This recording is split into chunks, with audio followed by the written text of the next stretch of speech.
Good morning to everybody, and welcome to this webinar organized by the European Lawyers Foundation and the Council of Bars and Law Societies of Europe, the CCBE, on the subject of European Asylum and Immigration, what European lawyers need to know.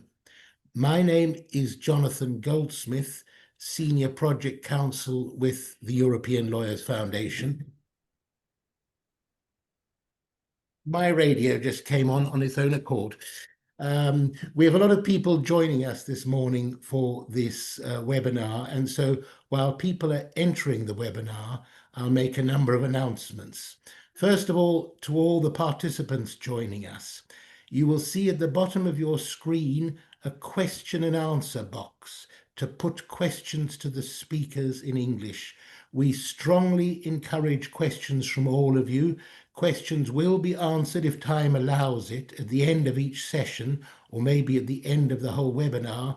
Please do not use the chat for questions. Put your questions in the question and answer box. Obviously, use the chat box to present yourselves or to communicate with other participants. The webinar is being recorded, and the recording will be available on the European Lawyers Foundation's website. This webinar is in English. No interpretation is provided. Two very important questions which people always ask about. Number one, all the speakers' presentations will be uploaded onto the website of the European Lawyers Foundation.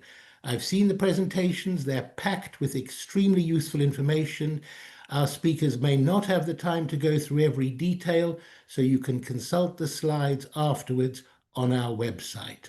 Number two, a number of you will want certificates for completing continuing legal education.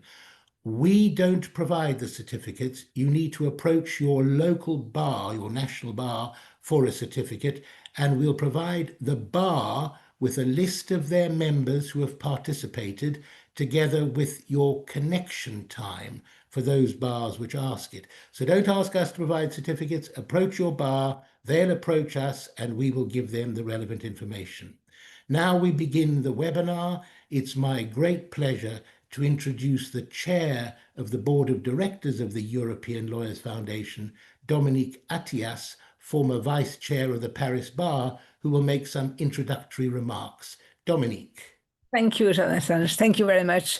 Dear colleagues, I'm very happy to welcome you all to a new webinar of the European Lawyer Foundation, organized, as Jonathan told you, organized in collaboration with the Council of Bars and Law Society of Europe, in the framework of the operating grant that the European Lawyers Foundation receives from the European Union. Those of you who have participated in previous webinars organized by us know that we always choose topics which are the most relevant for EU lawyers. And today's webinar is not an exception, as we have chosen a topic that is at once very relevant for EU lawyers, but also very timely, as there have been new rules introduced by the EU of which we need to be aware. The important area I am referring to is, as you all know, is immigration and asylum. And the new rules are those of the Pact on Migration and Asylum, which entered into force less than a year ago, and which, beyond setting new rules managing immigration, established a common asylum system on EU level, which aims to deliver results while remaining grounded in our European values. As the right to asylum is a fundamental right recognized in the EU Charter of Fundamental Rights and in other international legal instruments, we need to have a complete vision of the various tools which lawyers should consider when dealing with immigration and/or asylum cases. For this reason, the first speaker in today's webinar, who works at the EU Fundamental Rights Agency, will teach us about EU Charter's provisions in relation to asylum and immigration. After this, a European Commission official will present the Pact on Asylum and Migration already mentioned. We will also have a presentation about the Council of Europe's legal system regulating asylum and immigration, which will be delivered by a speaker from the Office of the United Nations High Commissioner for Refugees. And last but not the least, the chair of the Migration Committee of the Council of Bar and Law Society of Europe, my dear Noémie Alarson, will address the issue of legal assistance to immigrants and asylum seekers. As you can see, we have a very interesting program today with top speakers. I want to thank the speakers for their availability to participate in today's webinar, which deals with such a relevant topic for lawyers. I wish you a very good and fruitful webinar. Thank you very much. Thank you very much, Dominique. And now, as you said, we move on to the first session, which is on the EU Charter of Fundamental Rights provisions in relation to asylum and immigration. And our speaker is Tamás Molnár, who studied law in Budapest and Brussels, holds a PhD in public international law, and has postdoctoral teaching and research qualifications in public international law as well. He has academic positions in Austria and Hungary. Since September 2016, he's been working at the EU Agency for Fundamental Rights in Vienna. He now leads the agency's work on monitoring compliance with fundamental rights under the new Pact on Migration and Asylum, which we'll be hearing about later. Before joining the Fundamental Rights Agency, he worked for a decade in various ministries in Hungary in the fields of international and EU migration law and their domestic implementation, drafting legislation and negotiating treaties. So over to you, Tamás. Many thanks, dear Jonathan, for the kind introductory words. Good morning, everyone, ladies and gentlemen, dear participants, dear colleagues. It is my great pleasure and honor to be part of this webinar co-organized by the European Lawyers Foundation and CCBE. And I'm happy to start a Monday morning with you all on a topic of great importance, which is highly relevant. And I mean, to be part of an event attracting almost 400 lawyers, and it's still Monday around 9 a.m. That's great. That's such a booster. So having said that, I'm sharing now my slides with you. I do hope that the gods of technology will be on my side. Yes. I will tell you when we see them, Tamás. All right. It has started. I mean, I sent it, but sometimes it takes some time with some time lag. You need to make them full screen. Yes, I've already done. Can you see it full screen? Yes. Perfect. All right. So this is our topic, the role of the EU Charter of Fundamental Rights in the area of migration and asylum. To start with the legal nature of the Charter, it has now the same legal effect as the EU treaties. It's part of EU primary law since the entry into force of the Treaty of Lisbon back at the end of 2009. which means that this instrument, which got proclaimed just 25 years ago, this year it celebrates the 25th anniversary, is the highest level of, let's say, standard of conformity of EU law adopted by the EU institutions. So whatever the EU institutions, the co-legislators, the Parliament and the Council adopt as a piece of secondary EU legislation, everything must be in line and in conformity with the Charter. And the same applies to member states' legislations and measures, which are adopted when member states act within the scope of EU law, when member states implement the Charter. It's also important to flag that the EU Court of Justice has full jurisdiction over the Charter, and also within this policy area called Area of Freedom, Security of Justice. And this jurisdiction has been quite significantly and extensively exercised by the court. Its growing case law showcases that clearly. Given its hierarchical rank in the EU legal order, secondary EU law and also international agreements concluded by the EU must be in conformity with the Charter. If it's not the case, then the European Commission, as the guardian of the treaties, may initiate an infringement procedure. And also, it's possible to go for the so-called action for annulment process by various authorized entities, institutions before the EU Court of Justice. So the point is, lower pieces of EU law must be in full conformity. If it's not the case, there are legal proceedings, legal avenues, such as the infringement or the action for annulment before the EU Court to fix it.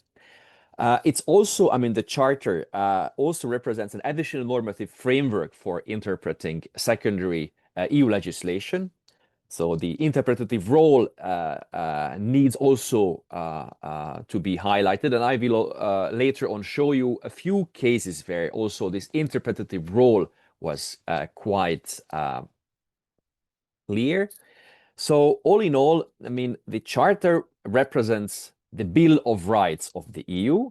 This is one of the let's say, youngest codifications or catalogs of rights. Since this is only the 25th anniversary of its adoption this year, it contains more than 50 articles grouped in 7 chapters. You can see the outline of these 7 chapters. Now, just to put it in 30 seconds, the Charter in the broader European legal landscape on fundamental rights protection, you can see the various, let's say, instruments protecting human rights, fundamental rights in Europe and also beyond, and how these layers interact with each other within the EU legal framework next to the Charter, which is the written Bill of Rights, that are also fundamental rights as general principles of EU law, the sort of an unwritten sources of fundamental rights protection. And all this is embedded into the larger framework of Council of Europe standards. Fabian will soon from UNHCR talk about those Council of Europe standards applicable in our area, together with United Nations standards, various key conventions on human rights protection. On the one hand, these are the other international instruments creating the broader, let's say, landscape, and also both the Charter rights and general principles of EU law as fundamental rights are informed by the constitutional traditions of EU member states. If it's a bit complicated and complex, fair enough. It's Monday, it's morning, but as Jonathan told you, you will get the slides after the webinar. Now, I don't want to complicate and to confuse you even more. This this shows an outline of the various rights of the Charter. Some of them correspond to rights enshrined in the European Convention on Human Rights. These are marked with green. So here, this is just a visual, let's say, aid to show that how many rights, the ones squared with green coloring, come from the European Convention, and this has legal implications that I will touch upon soon. All right. Now, the scope and the interpretation of the Charter. It's important to recall the material scope, the scope ratione materiae of the Charter, which is the following. Its provisions apply to all EU institutions, bodies, offices, and agencies whenever they act, since every time any kind of EU entity adopts a measure, acts on the ground, no matter what, the Charter always applies. And when it comes to member states, the Charter applies to member states only when they are implementing EU law, or according to the EU Court's formulation, when member states act within the scope of EU law, which is a bit broader. But this is the key, let's say, guiding line to identify and to determine whether in a concrete situation the Charter applies or not. Again, this is rather the question in case of member states' action. Then usually, when we analyze legal instruments, territorial scope is another key preliminary matter. But here it is not really of help. The logic and the rationale of applying the Charter is not based on territoriality, but it's by the exercise of jurisdiction. In certain situations when the EU or the member states operate beyond the territory of the EU, the Charter can still apply extraterritorially. So it's important to highlight that and in the field of migration and asylum, where externalization of measures and extraterritorial action implementing various arrangements fly high on the agenda, that would not preclude the application of the Charter. When it comes to certain member states, there are protocols carving out some exceptions. For Poland, for instance, the social rights elements from the Charter don't apply.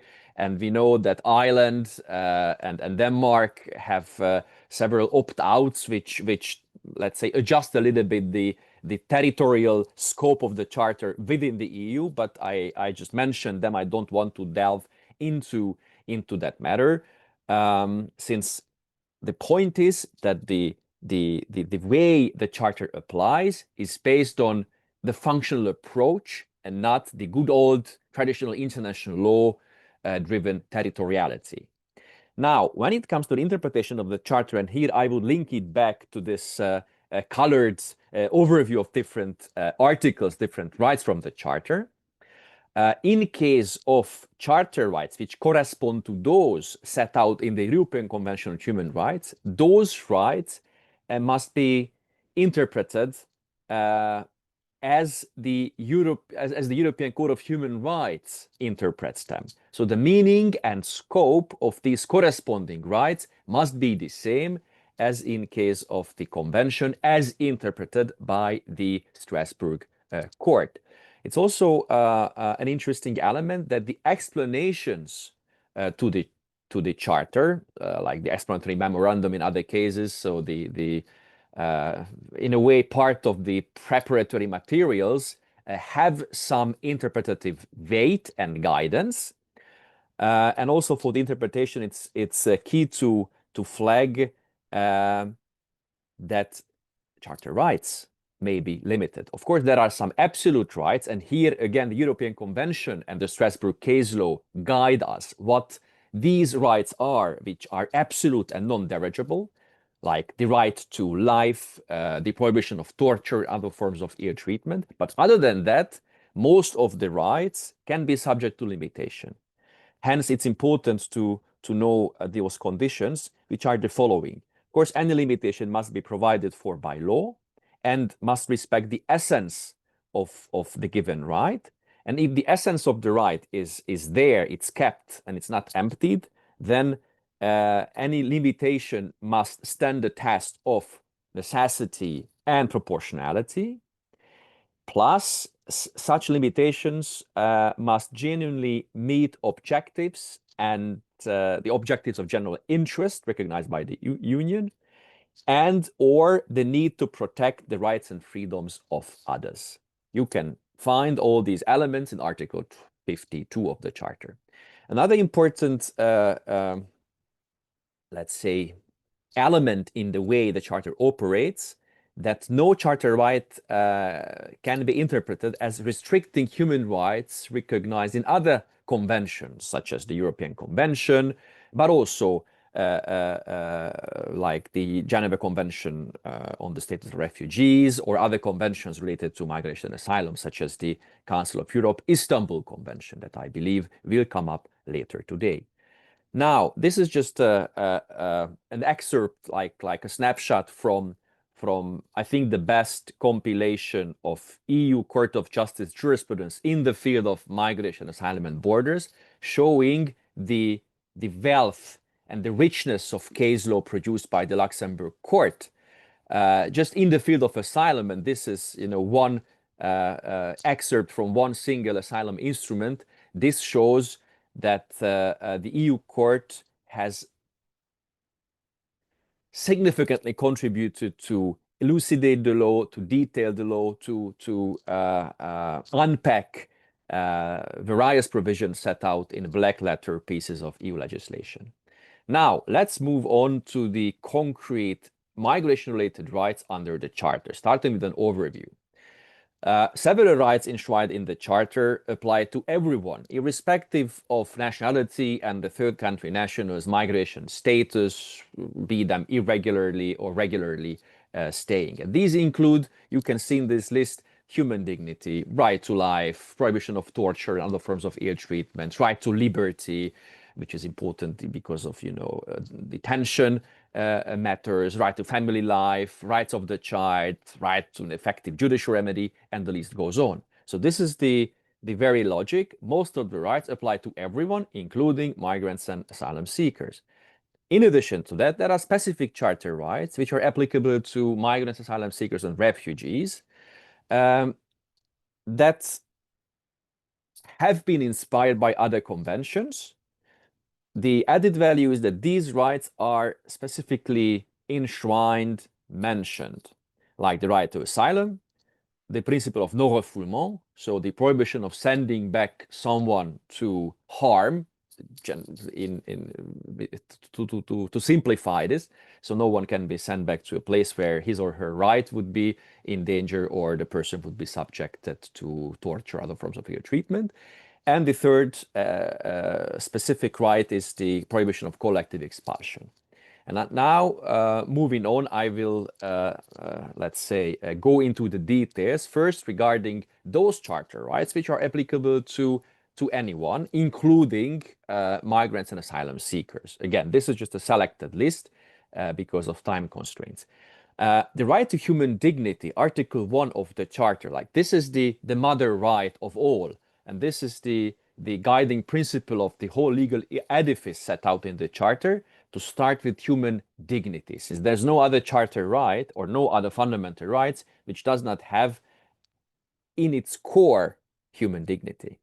There have been some cases regarding reception of asylum applicants like Simad and Gisti or Sassiri. You can see these case names on the slides, where the European Court of Justice, the EU Court of Justice, explicitly used human dignity and based its argumentation on that, even if it's not set out explicitly in secondary pieces of EU legislation like the Reception Conditions Directive. Still, as the broader framework, it is there, it is operate in the background, and the court made it clear.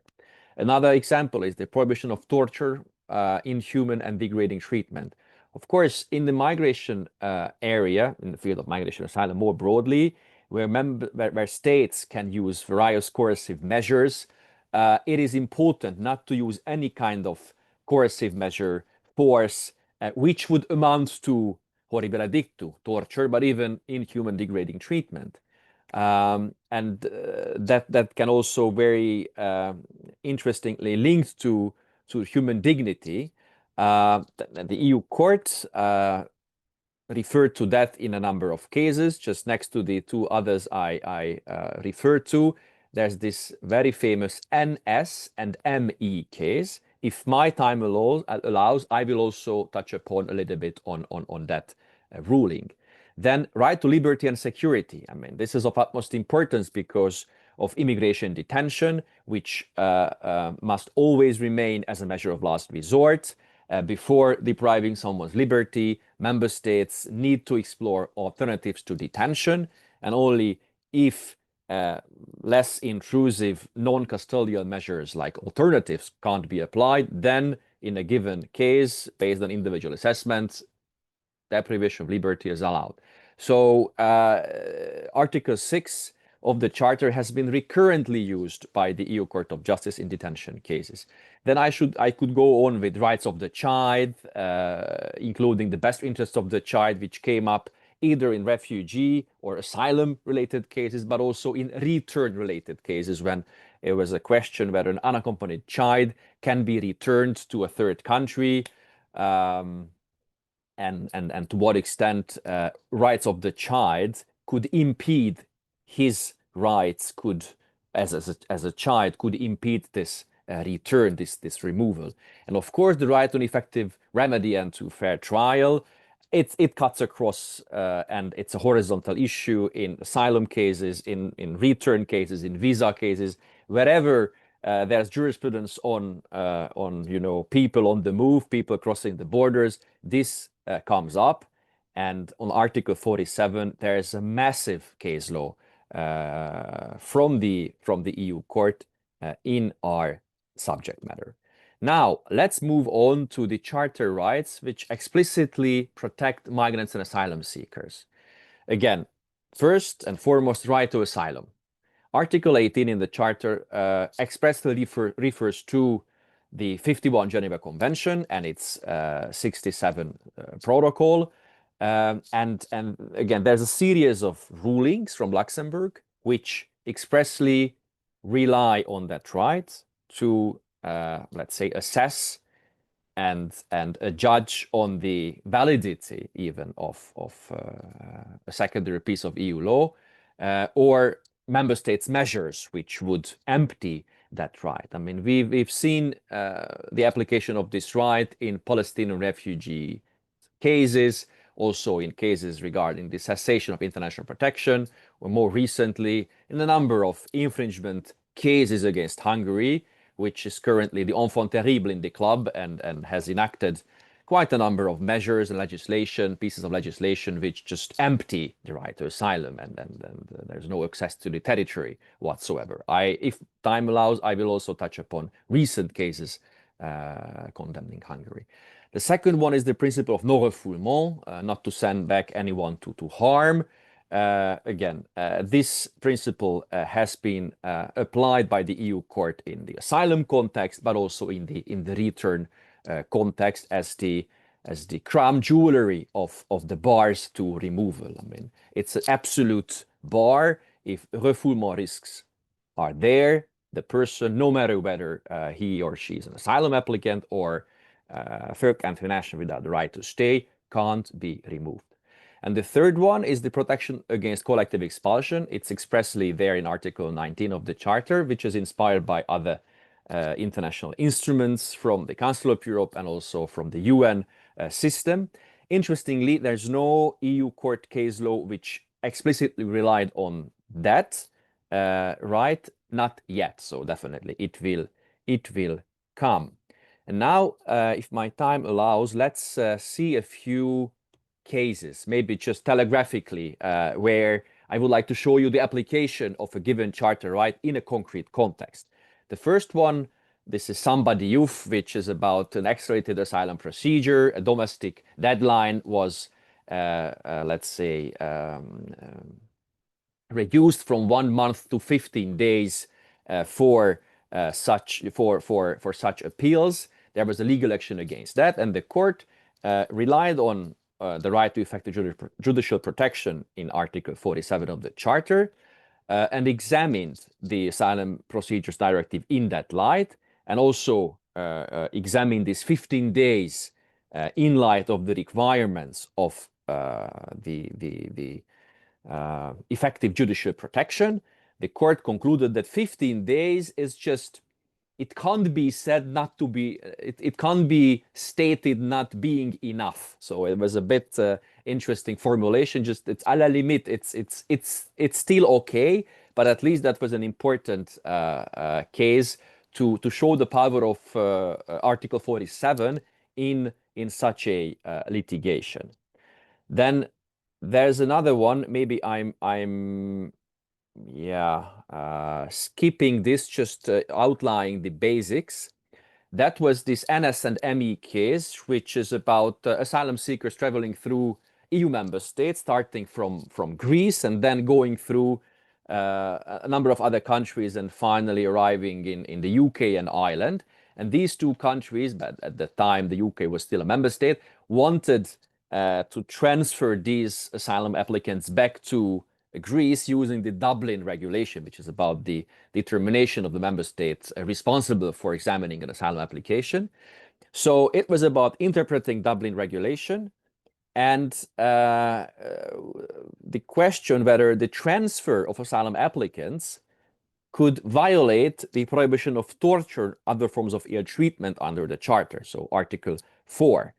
And the Charter in this case was the key legal argument. It was the key legal argument that's quite a landmark ruling, where the court added, and I quote, that Article 4 of the Charter must be interpreted that member states may not transfer an asylum seeker to the member state responsible within the meaning of Dublin, where they cannot be unaware that systemic deficiencies in the asylum procedure and in the reception conditions of asylum seekers in that member state amount to substantial grounds for believing that the asylum seeker would face a real risk of being subjected to inhuman or degrading treatment. That's quite complex and complicated. The thing is that if there are systemic deficiencies in the asylum procedure and the reception conditions, the mutual trust intra-EU between member states can be rebutted. So one can argue this is a problem, and in order to avoid subjecting an asylum seeker to inhuman, degrading treatment, I'm not going to send it back. I'm not going to apply the, let's say, the rule in the Dublin regulation, just to avoid, not just to avoid the violation of a charter right, the violation of the prohibition of ill treatment. I also wanted to show you a detention case. I skip it now. Maybe the last case on my list is one infringement procedure against Hungary concerning the incompatibility of legislation in Hungary on the so-called embassy asylum procedure with EU law, including the Charter. This embassy asylum procedure means that anyone who comes to the border is redirected. The border guard says you can apply for asylum at the Hungarian embassy either in Belgrade or in Kiev, where you can lodge a declaration of intent, and based on that, you will be given a pre-authorization to enter, and then you can come to the country and lodge your application. And even if someone has made it to the country and apprehended within the territory, the same goes.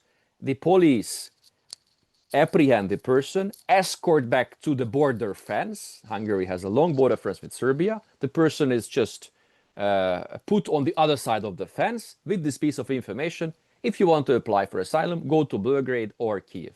Of course, this absolute lack of the access to territory is a violation of Article 18, the right to asylum in the Charter. This is how the EU court also argued and used several times this charter right to declare the Hungarian legislation incompatible with EU law, since this legislation deprived the asylum applicants the effective enjoyment of their right to seek asylum as guaranteed by the Charter. And now I came to my last slide. I don't know whether I can go on for 1 minute or there are questions. 1 minute, 1 minute. It's very, very interesting, but 1 minute, please. 1 minute, indeed, not to abuse the time. So we can conceive the Charter as the EU's, of course, Bill of Rights, which is comparable to member states' constitutions, chapters on fundamental rights. And in the area of freedom, security, and justice, where asylum and migration belong to, I mean, fundamental rights are directly concerned. This is about the people. This is about individuals. Plus, asylum seekers, refugees are also constituting a vulnerable group with additional protection concerns. So migration asylum matters increasingly represent a crucial test for the EU court as a fundamental rights court. See just the sheer number of judgments and also the pending cases. Here you can find the link where all EU court rulings are there, and it's impressive. Overall, it's really almost 200 rulings, lock, stock, and barrel in this field. So the Charter is a living instrument. It's not just an ornament. This is law with sharp teeth, which plays an important role when interpreting the EU migration asylum acquis and checking its compatibility with primary EU law. So we can see a beautiful friendship unfolding between the EU court and the Charter. My last message is, dear colleagues, other fellow lawyers, use the Charter in migration asylum matters. Its potential is there. Thanks a lot for your kind attention. The floor is back to you, Jonathan. Thank you, thank you. That is not a picture of me, I can tell you, in your last slide. That was very interesting indeed, and I'm sorry you hurried, but it allows me to say two things. One is that, as you saw from Tamas's slides, they're packed with useful information and reference points and links. They will all be put on our website, so you will be able to follow all of that by looking at his slides. Thank you very much indeed, Tamas. It also reminds me to say there were no questions for you, though your presentation was extremely interesting. But please, if you've got questions for the speakers, put them in the question and answer box. I will be staying with you, so later I can also jump on questions if they come. Thank you, very kind. Thank you, Thomas. Our next session deals with the EU's centerpiece on asylum and immigration, the new Pact on Asylum and Immigration. And I'm delighted to welcome Esther Pozovera, who is head of unit at the Directorate General for Migration and Home Affairs at the European Commission. Esther is a lawyer and political scientist with an LLM from the College of Europe in Bruges. After 6 years first working for a public interest consulting company on environmental issues, she joined the Commission in 2008.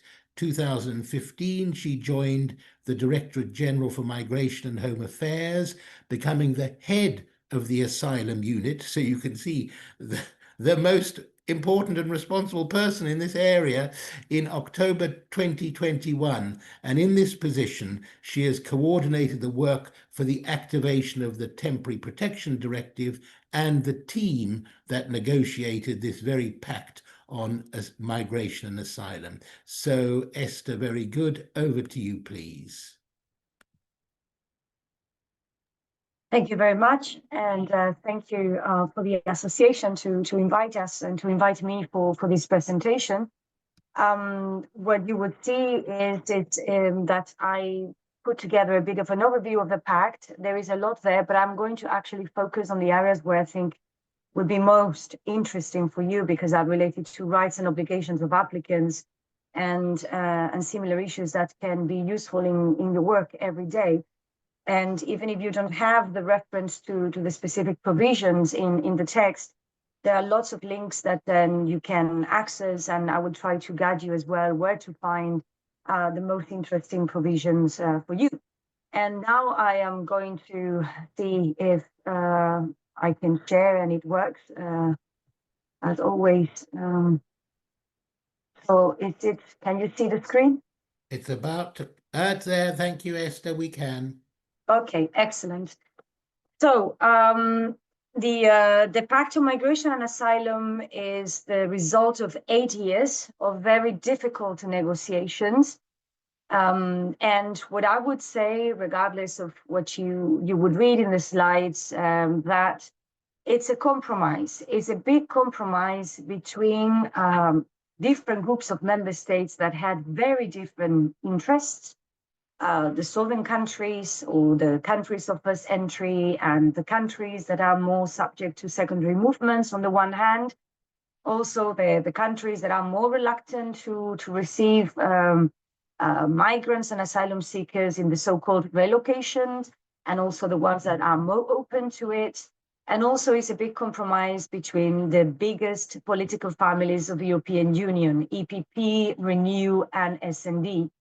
And the pact, therefore, is a result of all these different compromises, and it strikes a balanced, very delicate balance between all these different interests. And if you go into the pact, it's about 380 pages of legal text. So as you can imagine, 30 minutes is not enough. So I just give you a broad picture of what it is about. But if you go into the text, you will see that there is always something for someone, for a specific country, for a specific political family, and but ultimately to try to reach this delicate balance in which we try to ensure a system that is going to be better in terms of protecting their borders, but also that will ensure more fairness among the member states when it comes to sharing the European challenge that is migration and asylum, but also that we will protect actually the people in need, while at the same time we will fight abuses. So I will try to give you a bit of what are the main pillars of the pact, and obviously I'm going to focus on the areas that are of most interest for you in your profession. Here you have the different pillars. I'm not going to talk about international partnerships and all the activities we're going there. I'm going to focus more on the areas of secure external borders, fast and efficient procedures, and I will mention a couple of things on Dublin, which is the effective system of solidarity and responsibility that is also interested in your context. When it comes to the external borders, the first thing we have is a new screening regulation. So screening already exists today, and one of the main differences compared to what we will have in the future is that the screening is not harmonized across the European Union. So the screening regulation aims at creating a more harmonized approach to all the checks that people have to undergo when they arrived at the external borders of the European Union, or they are found in the territory of the European Union without having been registered before. And here, the text, you have the obligation to do uniform health, vulnerability, identity, and security screenings. The screening has to be concluded within 7 days.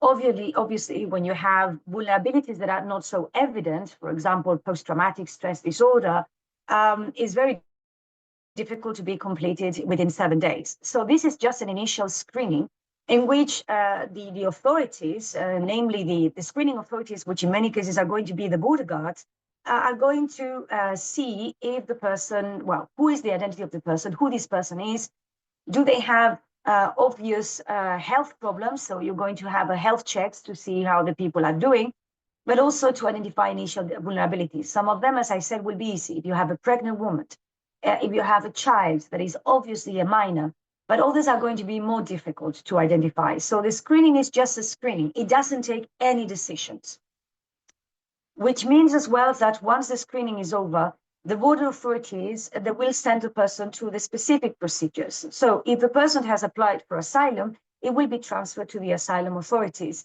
If the person has not applied for asylum, it will be transferred to the return authorities. So it's just a channeling. There is no decision made at the screening phase. Once the person has been transferred, during this whole process, one of the main changes that in the screening introduces is the monitoring of fundamental rights. The creation, the obligation for the member states to have an independent mechanism that is going to monitor fundamental rights, that actually Thomas is working on from the Fundamental Rights Agency, and they have developed guidance to help member states to put in place this mechanism. If you want to read the details of this mechanism, you can see it in Article 10 of the screening regulation. Is a whole page of the requirements that this mechanism has to have, including the criteria of independence.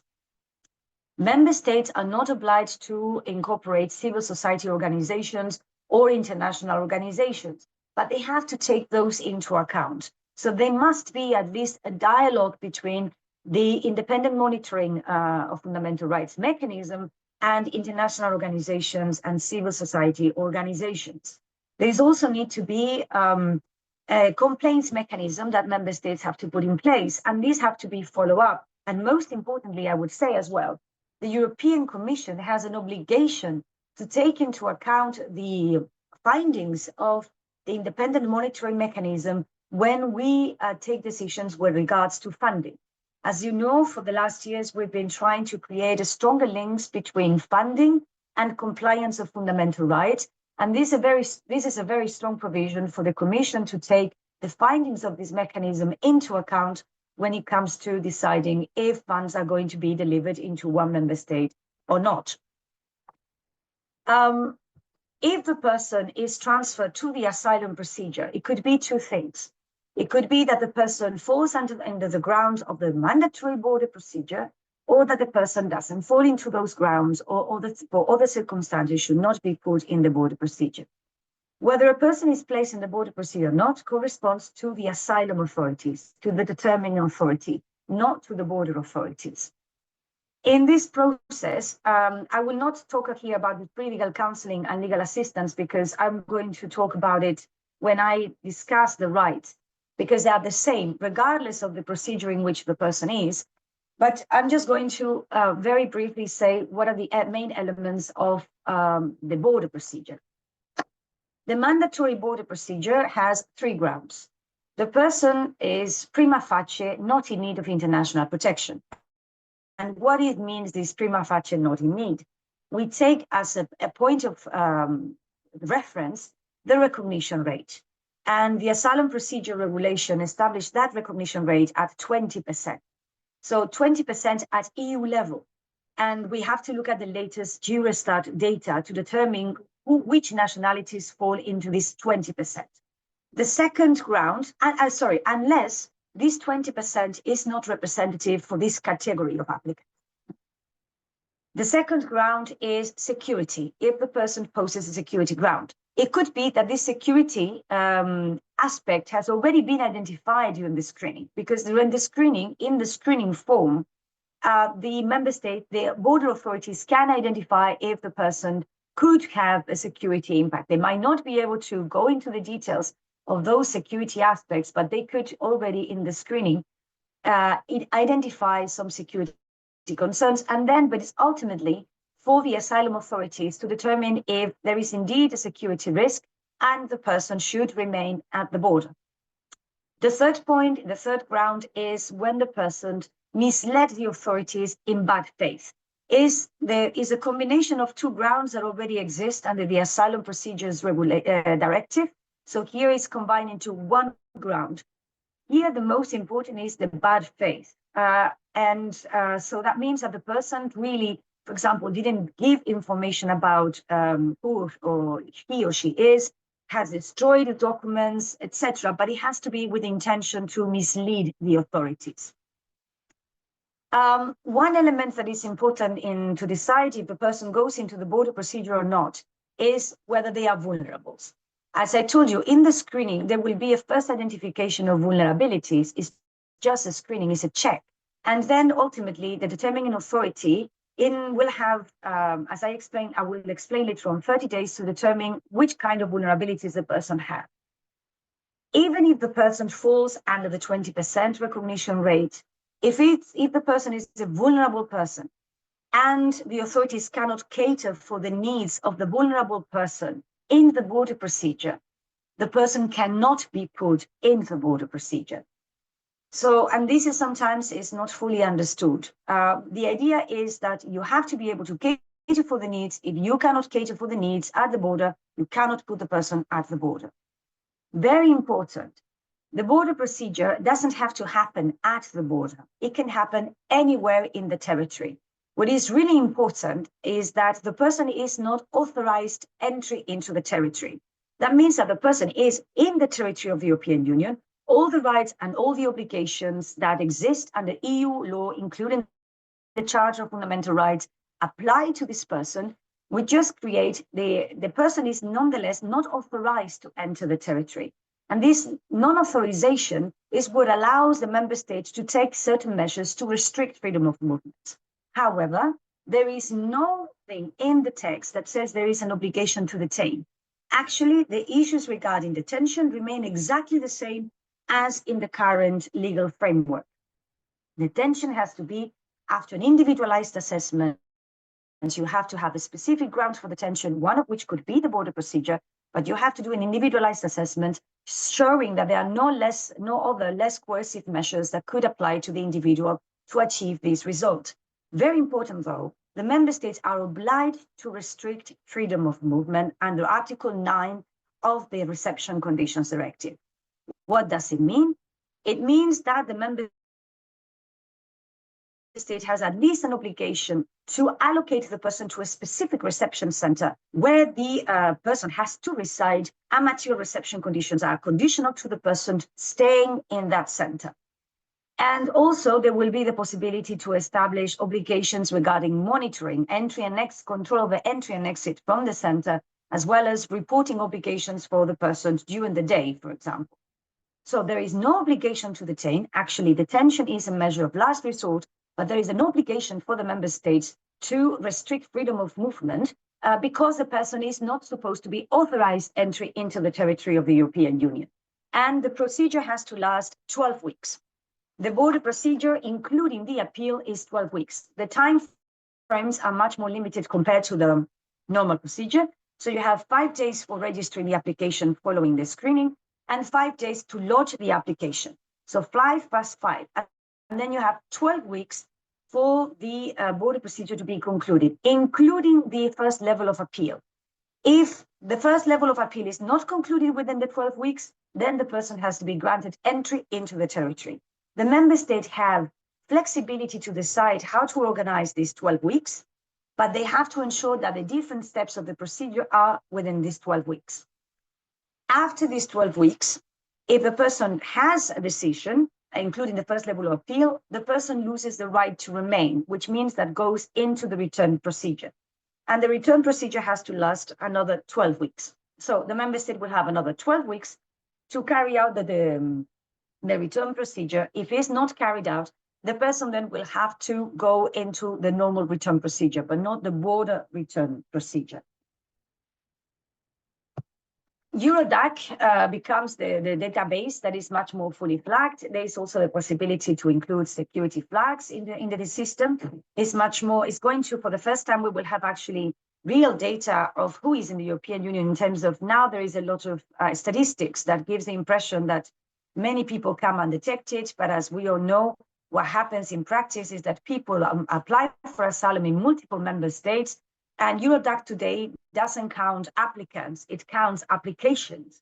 And that gives you an inflated number of asylum applications in the European Union. So we hope that when Eurodac comes into place, it will be actually easy to know how many applicants, how many persons we have in the European Union, because this is what we will count. We will not count the different applications in different member states, but one person that might have several applications.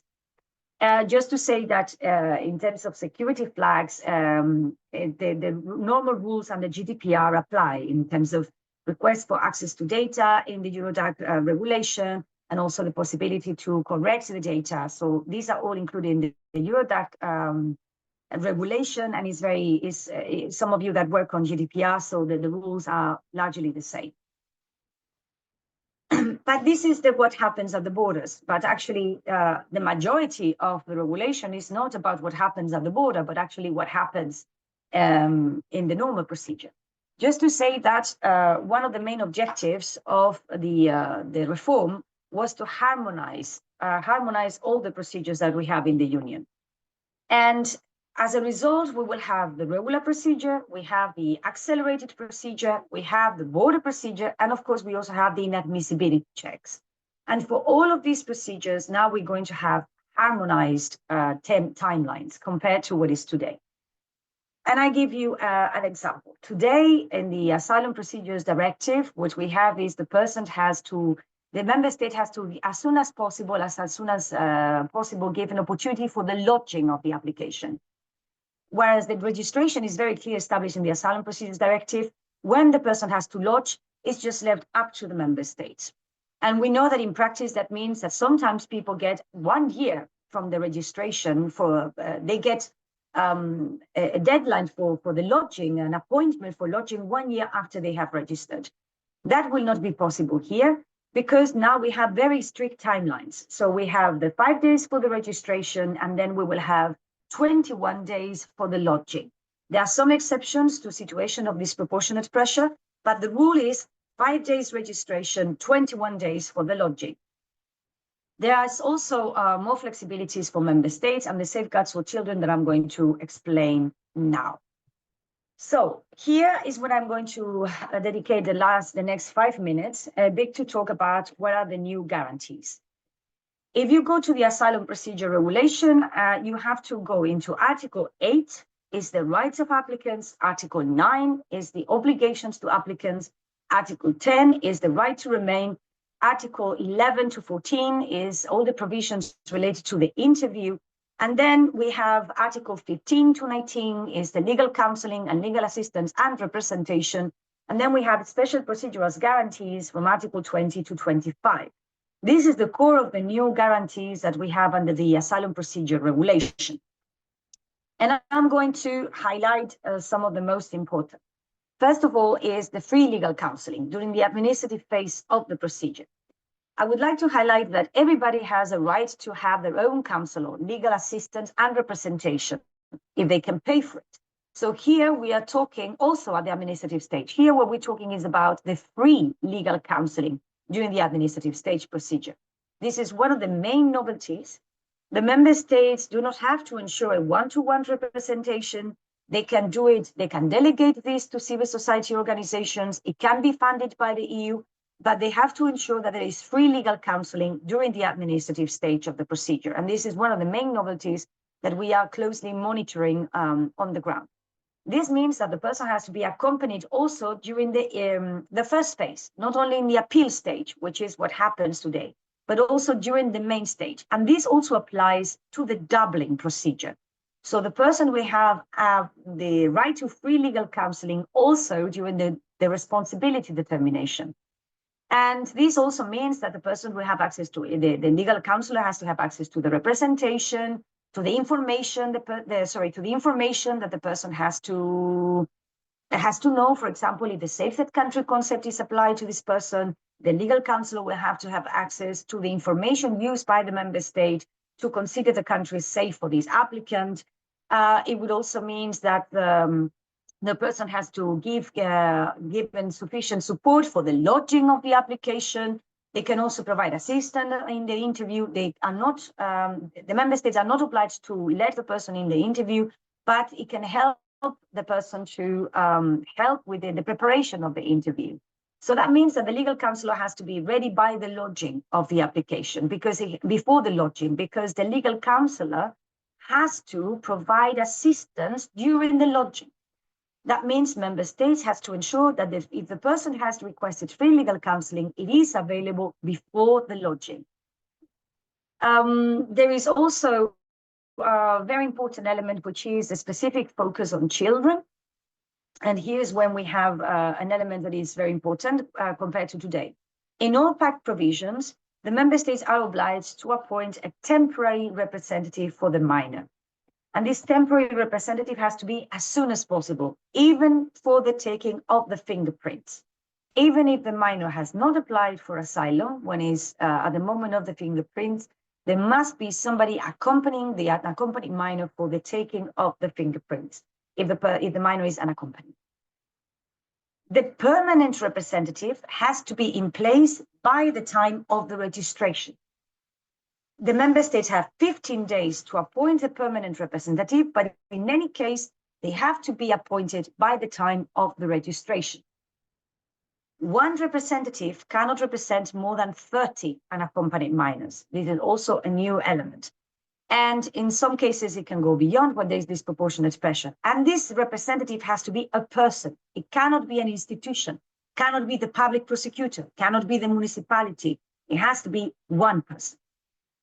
When it comes to vulnerabilities, one of the main changes as well is that the vulnerability assessment has to be concluded 30 days from the making to be able to take the necessary decisions and to be sure that the person is going to have the necessary reception, material reception that is addressing these vulnerabilities.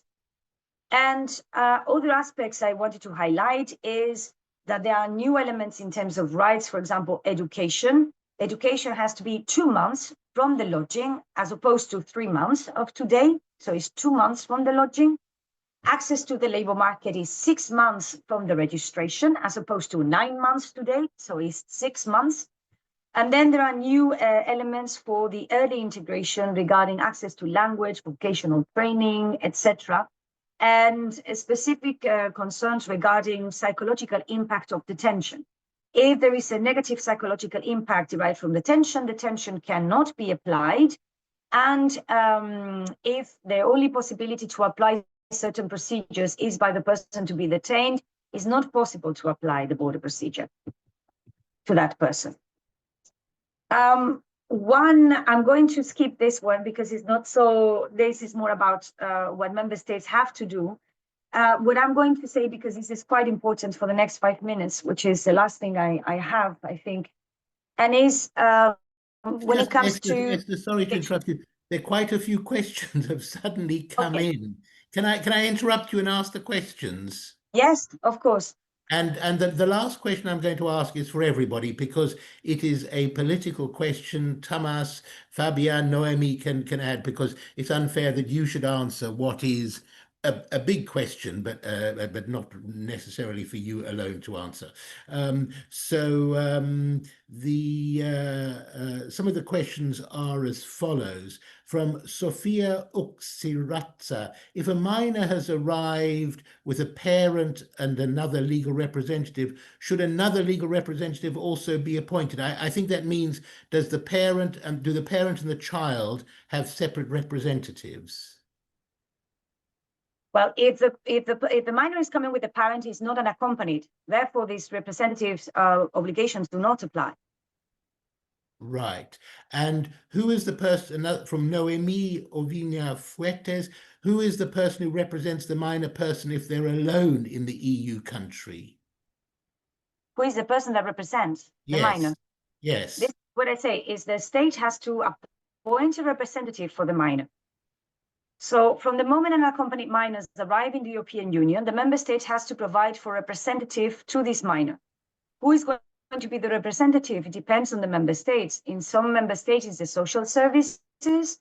In other member states, is an NGO working for a municipality. So this depends on the member state. The main difference compared to today is that it cannot be an institution per se. It has to be a person. It can be a person that has been appointed by this institution that have overall oversee of the unaccompanied minors, but it cannot be a public prosecutor representing 100 unaccompanied minors. It has to be one person representing maximum 30 unaccompanied minors. So this is a big difference with today.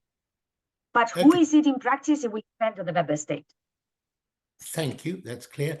There's one last detailed question. There are a lot of questions now. And then I'm going to ask the big political question for everybody, which has been asked by 2 people. Maria Sanchez says, about the 20% rate recognition, what happens if a new conflict arises in a country with no previous conflict history and people start to arrive in the EU from that nationality?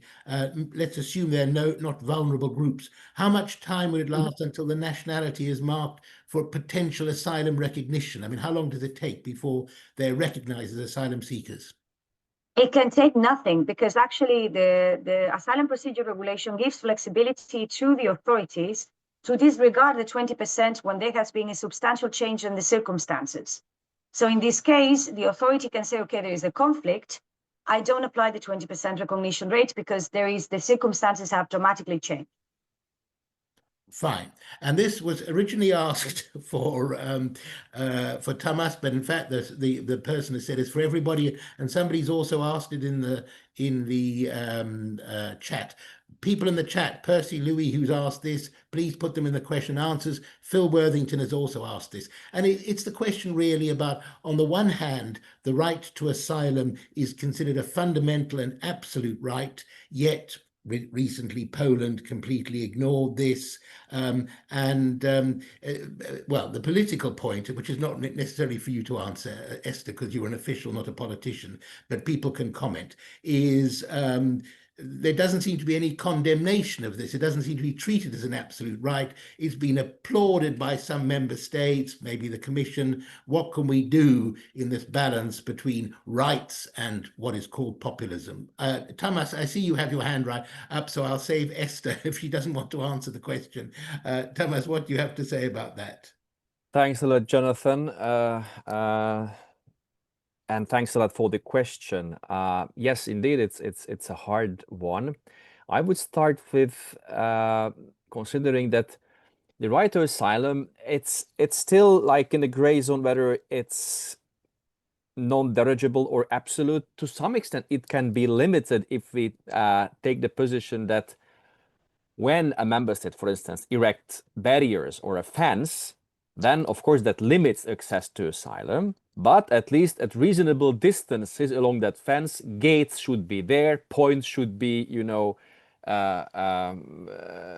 established where any protection seeker can enter and lodge an application. So in a way, practically speaking, it's a limitation of the right, but as long as there's a meaningful access and this kind of physical, practical limitations can be conceived as proportionate, then the right to asylum is not emptied. Since the example, for instance, I mentioned with Hungary, this no pasaran, this complete blocus at the border, I mean, this is emptying the right to asylum, since no one can enter and ask for asylum at the territory of Hungary, including the borders. So this is when it's absolutely sealed and there's no possibility whatsoever, which empties the right to asylum.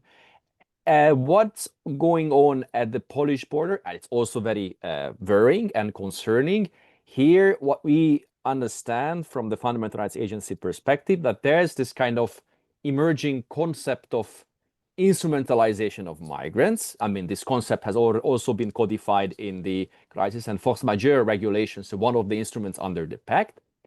But now, of course, certain governments and national administrations try to stretch the possible boundaries of this notion, instrumentalization of migrants, using it perhaps as a tool to go beyond legally tenable and legally justifiable restrictions.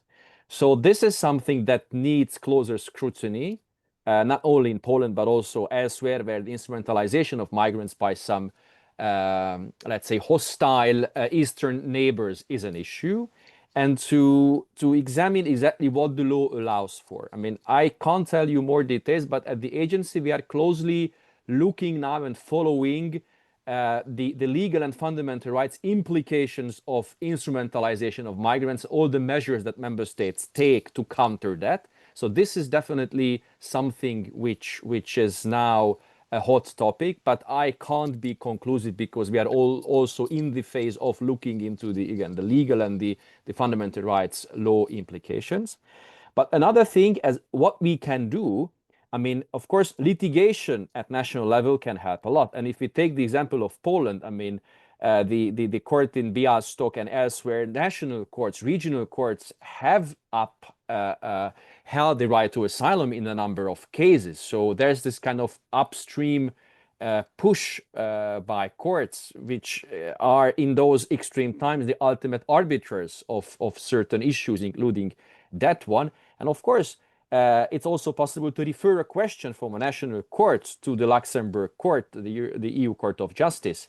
And what we have seen in recent cases, the court is super protective of the right to asylum. In case of Hungary, when the ruling back in 2020 was not implemented for years and years, and then the Commission went back for lump sum and penalty payment, Of course, the EU judges were furious and imposed a record lump sum and penalty payment, I must interrupt you, 200 Thomas. million euros can't- and 1 million per day. So Okay. that are tools to protect the right to Understood. asylum in those hard circumstances. Esther, before we leave you, and there are more questions, if you can stay with us, in case we can come back to them. Do you have any comment to make on what Thomas has said, or should we move on? Maybe we move on, because I really wanted to talk about this issue of abuses. And if we have time, I can say a couple of things at instrumentalization at the end. If there's time at the end. Thank you, Esther. Yeah. We should move on because Because this one is important for the lawyers, and which is the obligation for asylum seekers to apply for international protection in the country of first entry and remain there. This is a new obligation. It doesn't exist today, and is a very important one. And if the person doesn't apply for asylum in the country of first entry and then moves to another country, the person will not have rights to material reception conditions.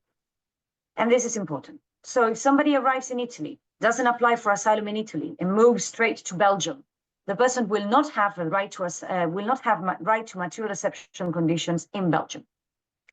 Right. Belgium will only be obliged to cover the basic needs. So this is very important for the people to understand, and the people you might represent in the future, that they understand that it is very important to comply with the obligation to remain in the country where they have just arrived, or where the country that is doing the asylum the responsibility determination, who is the member state responsible. Okay.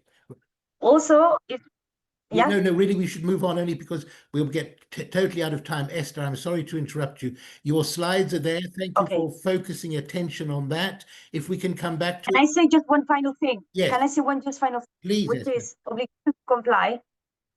It must be clear, if a person refuses to give the fingerprints, the asylum application is considered withdrawn. If the person moves, the asylum application will be considered withdrawn.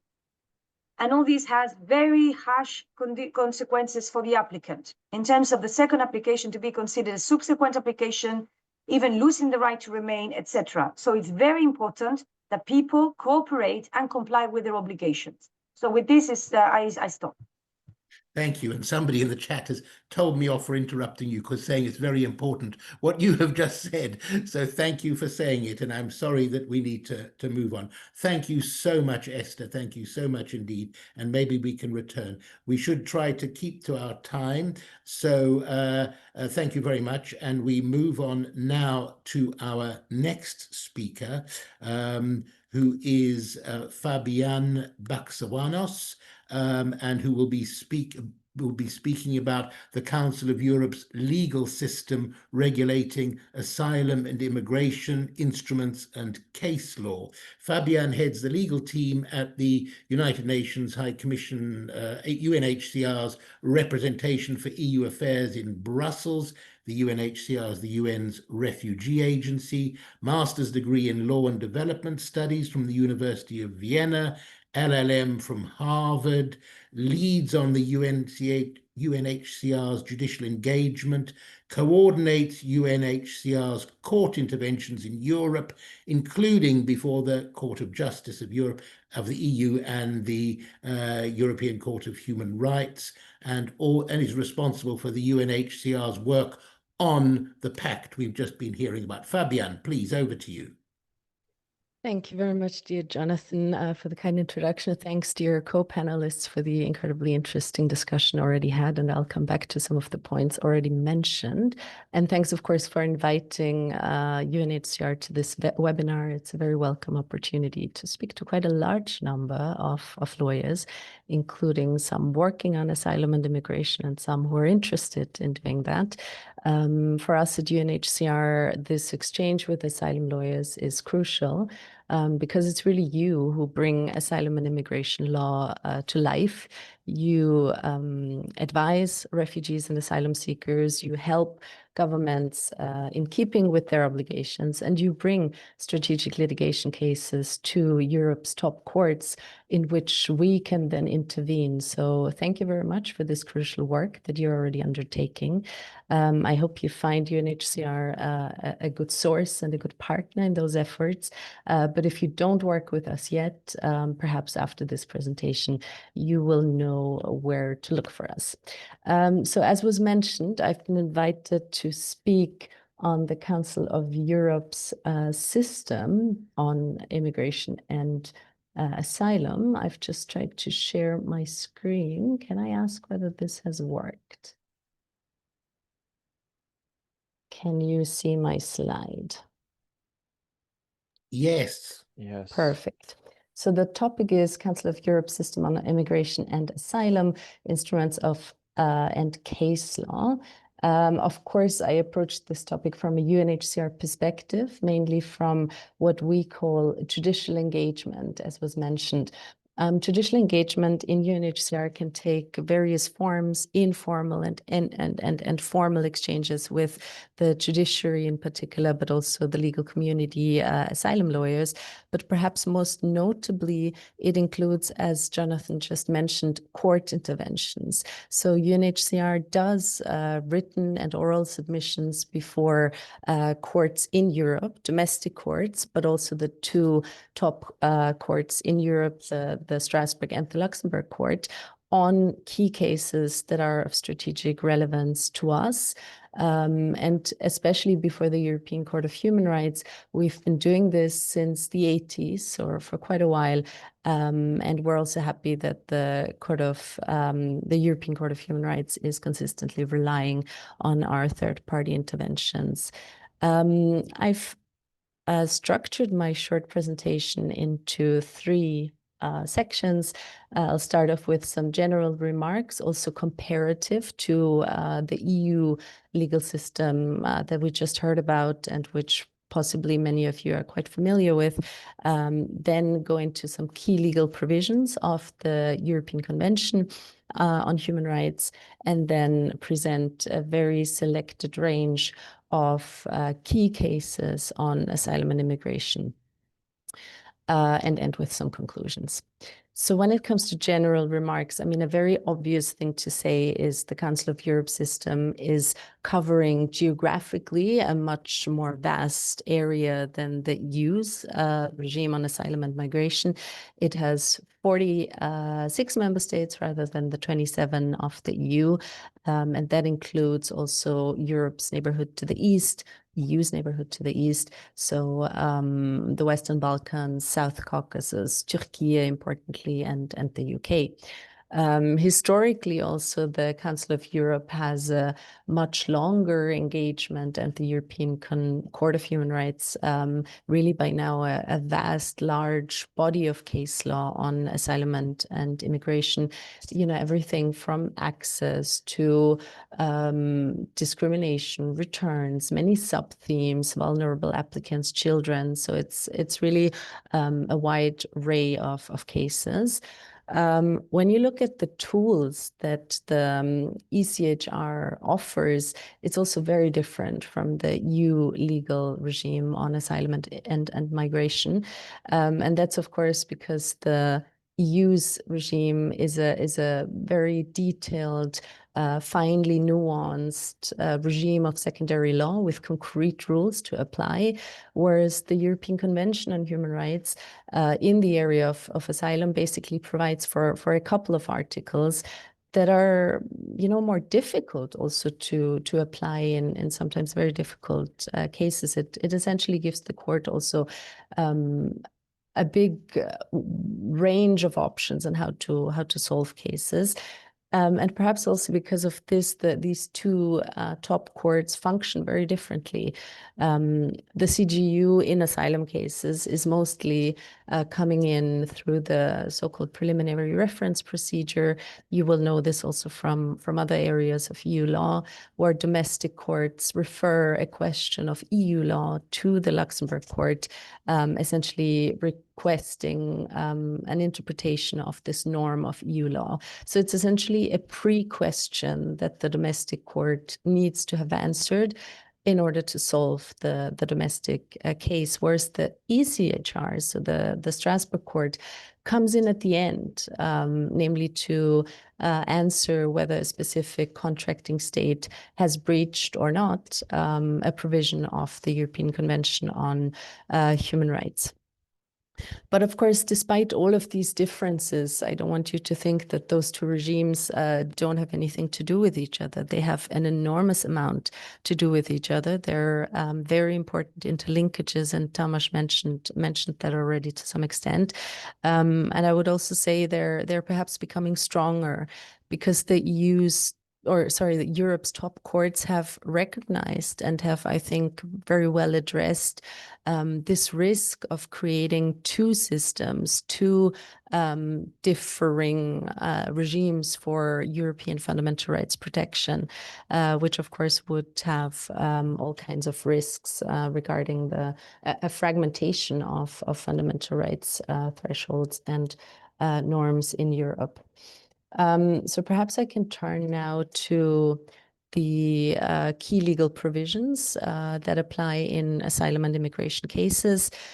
Probably the number one article that we see in litigated in asylum and migration cases is Article 3 of the ECHR, the prohibition of torture, which often comes up or habitually comes up in refoulement cases, so in cases of return to ill treatment, but also where such ill treatment is alleged when the person is still on Europe's territory, for example, where states don't provide adequate reception conditions, or where they detain in inhumane conditions, or because police acts amount to ill treatment.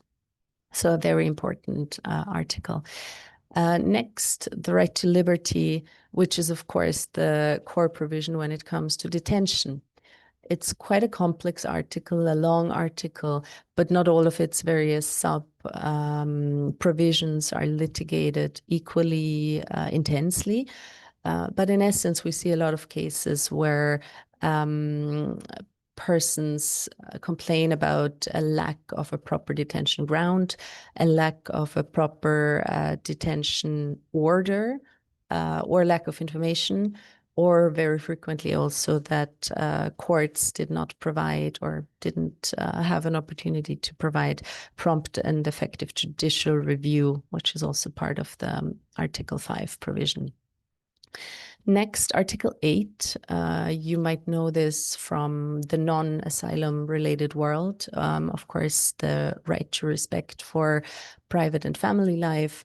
It's a very wide provision encompassing really very different factual scenarios, can be applied to very different cases. But in asylum cases or immigration cases, we often see it coming up in family reunification cases. So, for example, where a state argues or doesn't allow an applicant to be joined by his or her family at all or right away, so where there's waiting periods applied. And it is a provision that is difficult to apply because it contains a balancing test. It requires courts to weigh the interests of the individuals versus the interests of states.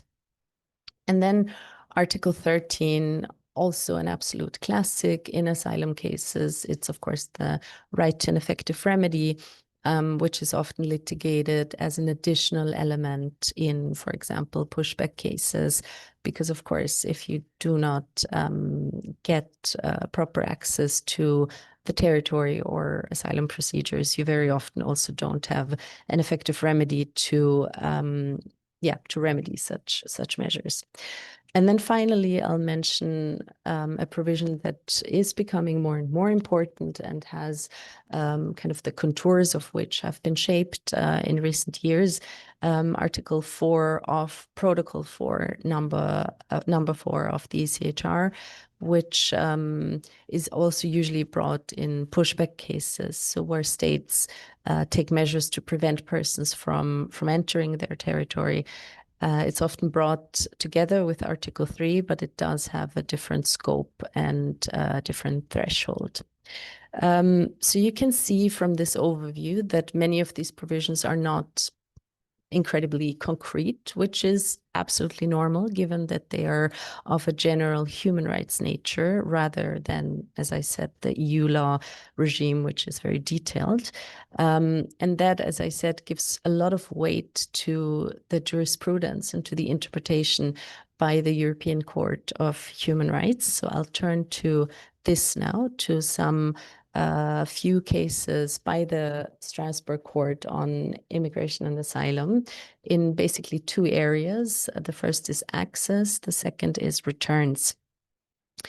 On access, perhaps the most famous case is an old case, but I think still famous, of 2012. Hirsi, Jama, and others versus Italy. It's a case about pushbacks at sea, where Italy forcibly returned a group of migrants on the high seas, so not on their own territory, on the high seas, to Libya without assessing the risk, the individual risk there. We had intervened in this case, and I've linked the intervention by UNHCR, and we had argued that such returns on the high seas, first of all, they trigger Italy's jurisdiction because that was in dispute, and they would constitute refoulement under international refugee law, but also under Article 3 of the ECHR. To support this conclusion, we included quite a lot of factual information about the situation in Libya and the fact that there's just no asylum system there, and therefore refugees are unable to find protection there. And the court agreed. It's a Grand Chamber ruling coming to the conclusion that Articles 3, 4, Protocol 4, and Article 13 were violated by Italy. And as I said, it's a famous case, most importantly, because it was found Italy had jurisdiction despite acting outside of its own territory. Maybe before coming to ND and NT, I'll mention this other case, SS and others v. Italy, because it's on a not so different situation as Hirsi. Instead of a pushback, it's been called a pullback case, meaning that it was not the Italians who pushed back this boat, who prevented entry of this boat, but rather the Libyan Coast Guard, but with significant support from the Italians. It's a pending case, but the key question is whether Italy could provide support to a third country to do what they, in essence, cannot do themselves. So whether they can provide financial, political, material assistance to Libya to prevent boats from coming close to Italian territory. And as I said, it's pending, but we intervened, and well, we're looking out for this case. Coming to ND and NT listed here second, another very important case on, you can call it hot returns, but this time at land borders, not sea borders, and concretely the land border between the Spanish enclave of Melilla and Morocco. So it was a case of two individuals who climbed the border fence and were returned there without an individual assessment of their claims. And the question was, is this a violation of the prohibition of collective expulsions? UNHCR intervened. We said yes, because there were no legal ways of entry for the applicants in those enclaves. And initially, the chamber of the Strasbourg Court agreed with us, finding a violation of Article 4, Protocol 4. But 2.5 years later, The Grand Chamber, which the case was referred to, found differently and found that Spain had not violated this provision. And the case really took enormous political significance because it was spun as the legal pushback case, turned as a case of Strasbourg allowing European states to prevent irregular entries at their external borders. And the reason the court had not found a violation was that it ruled there were genuine and effective means of legal entry for those applicants, and they had no cogent reasons, so no valid reasons for not using such legal ways of entry. There, the court really differed from the factual findings that we had included in our intervention, but it's still clear that it's quite a specific set of circumstances that the court had to deal with here. So a group of persons, which the court said used force, used their numbers to prevent border controls, and most importantly, they did not use existing ways to legally enter. And related to that, and maybe that comes back to the question on what can we do about Poland's obvious non-compliance with some key fundamental rights guarantees. Pending cases are the three listed here: one against Poland, one against Lithuania, one against Latvia, but all concerning the same situation of non-access at the EU-Belarus border, where these three countries and others are arguing there is a situation of instrumentalization. So a situation where a third country, Belarus, is using migrants to destabilize the union, to basically, well, use them as a weapon. And the question is whether in such situations there can be further exceptions to the prohibition of collective expulsions. In our interventions, thank you, Jonathan. I know now I have 5 minutes left. In our interventions, and we intervene. And there are questions. There are Good. questions for I'll you. stop in a second. In our interventions, we argued, yes, this provision would be violated, and you have them listed here. I'll skip this part, but just to say we intervene in all of these return cases as well. Rule 39 interim measures are incredibly important, becoming important, and we recently published guide on this. And I think the conclusions I can largely summarize in 3 sentences. The relationship between EU law and Council of Europe regime and case law is very close and very important. The ECHR has been instrumental, but its case law is not always as clear and as complied with as I would like it to be. And therefore, UNHCR comes in with traditional engagement and interventions in strategic cases. And I hope now, if you don't know them yet, you know now that they can help you. So not only the receiving court, hopefully, but also you as you are litigating such strategic cases.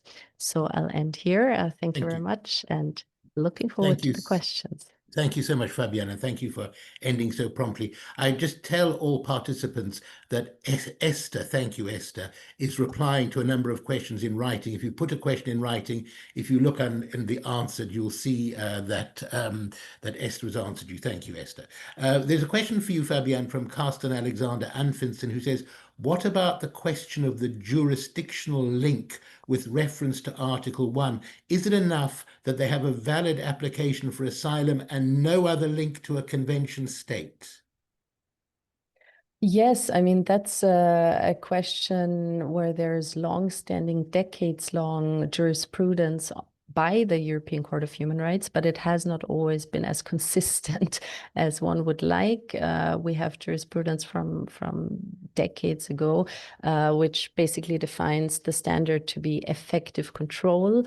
effective control by a state over an individual. And if that effective control is there, for example, because the state detains the person or otherwise has such power over the individual that it must also have the obligations applicable, if there is such effective control, then the convention applies.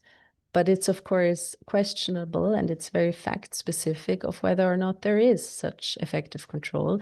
And cases have not always been consistent. And in this SS and others v. Italy that I mentioned, where Italy did not have, so to say, boots on the ground, but it was rather another state preventing persons from moving on, this is the key question. Can you say Italy, just by providing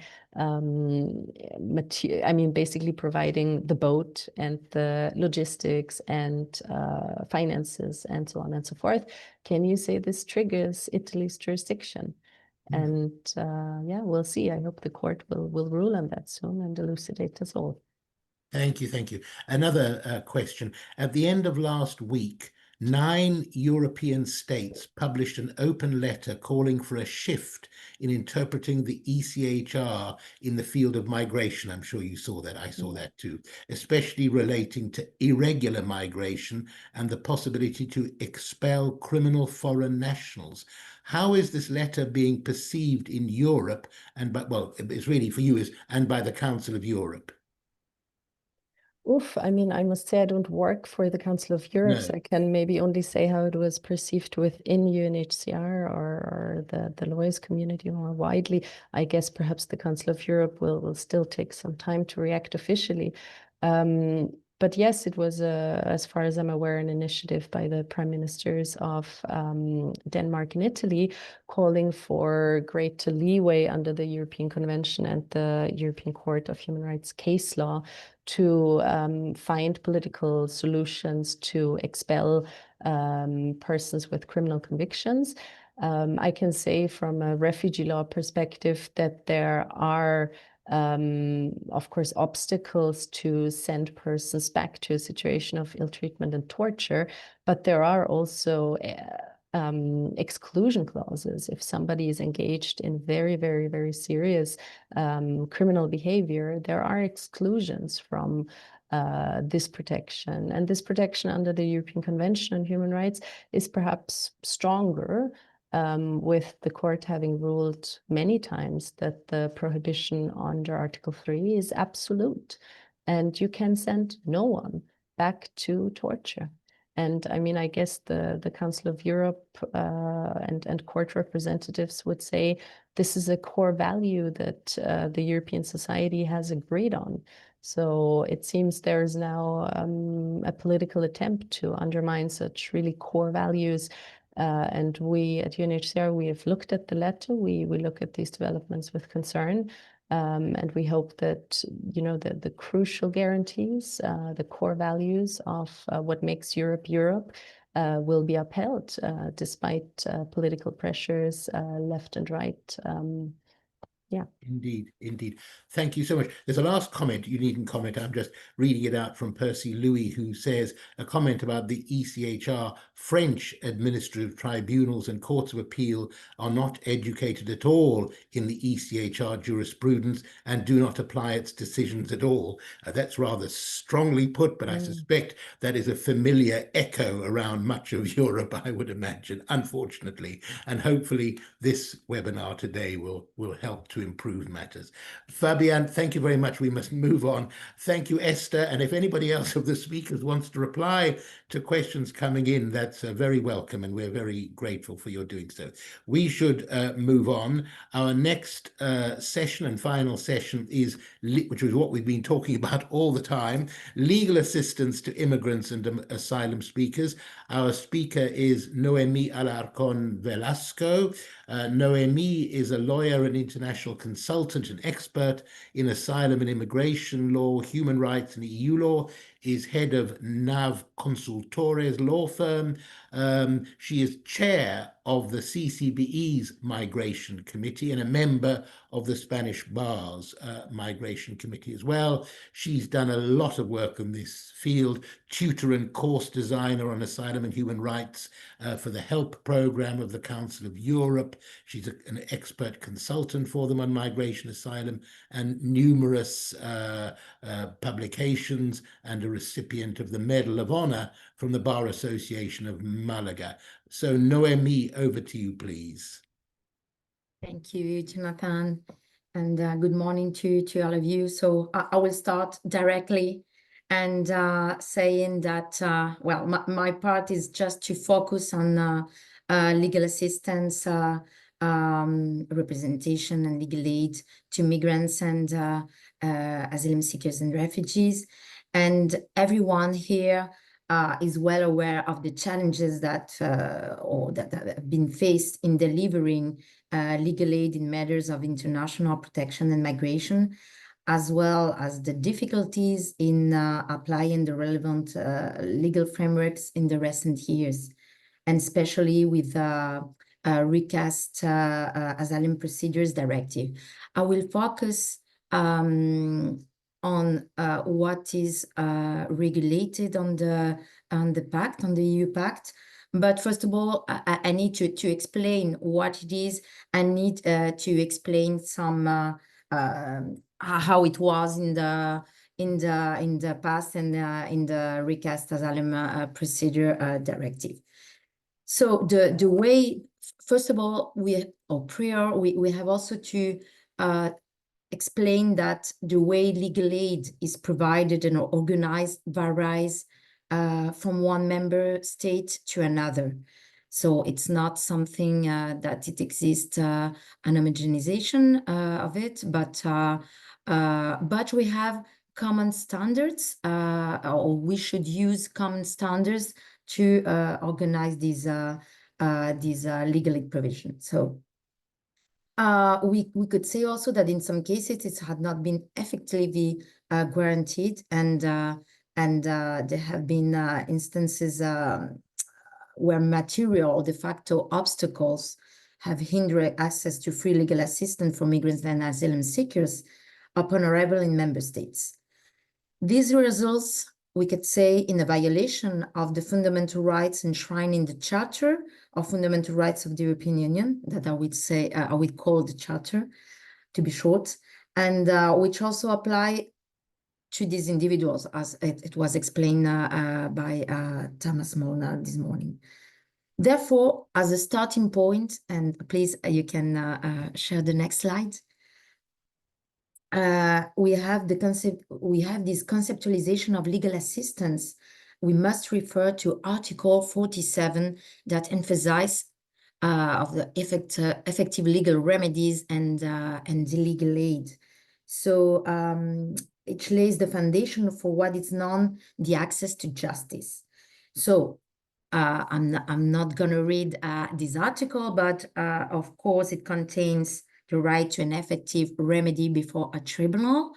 It contains also that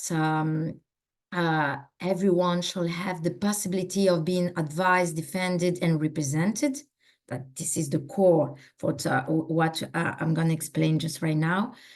The core principle. And also legal aid should be made available to those who lack sufficient resources. So to ensure that there is an effective access to justice. So next slide, please. Well, so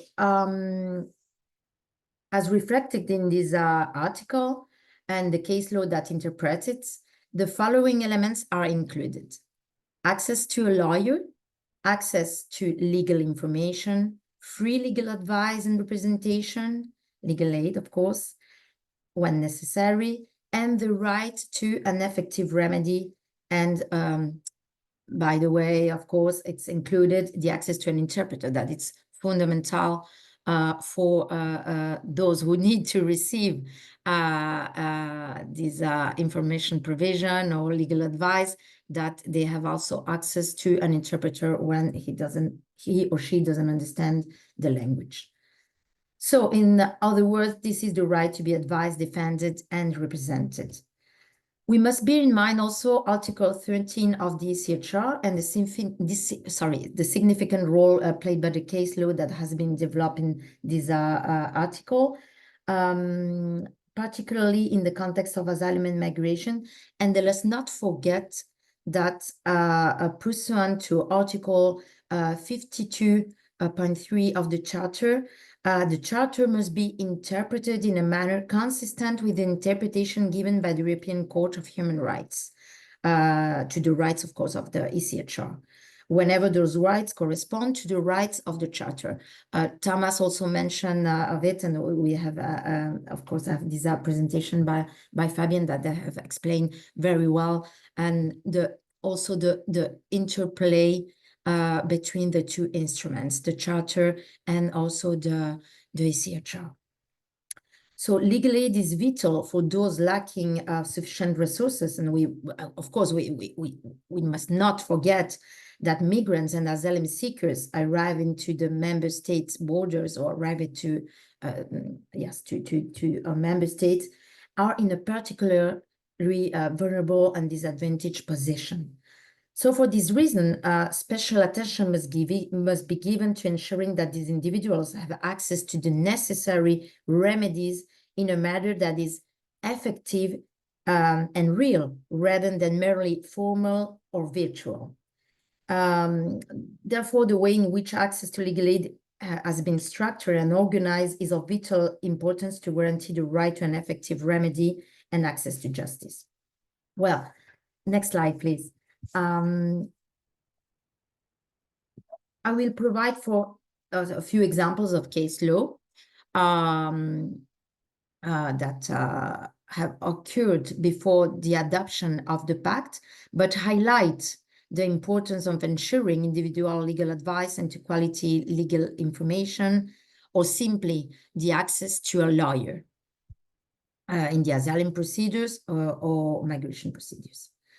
So we have the landmark case, sorry, it was in the slide before, but it's okay, but it's MSS versus Italy and Belgium, that it makes clear that the lack of information concerning access to organizations which offer legal advice and guidance, combined with a shortage of lawyers on the list drawn up for the legal aid system, may also be an obstacle hindering access to a remedy and falls within the scope of Article 13 ECHR, particularly where asylum seekers are concerned. So we see that it's a core principle, and that it's also reflected in Article 47 of the Charter. Another important and relevant case, not only for the making of the jurisdiction in the high sea, but also because it contains fundamental guarantees for the access to legal remedy. So it said that to be available, asylum seekers must have access to the information about the existence of a remedy. It is the right to obtain sufficient information to be enabled to gain effective access to the relevant procedures and to substantiate a complaint. We have the same also in this case, but also in IAM versus France. They say that this is also a breach of the convention when there is a lack of interpreter and legal assistance. And another case that was relevant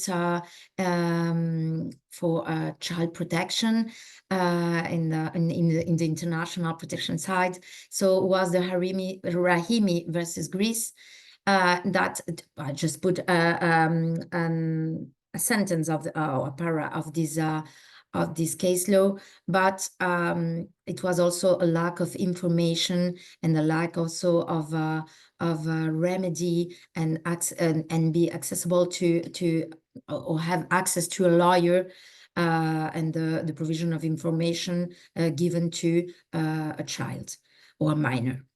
So next slide, please. I will give you also a few examples of the CGEU case law.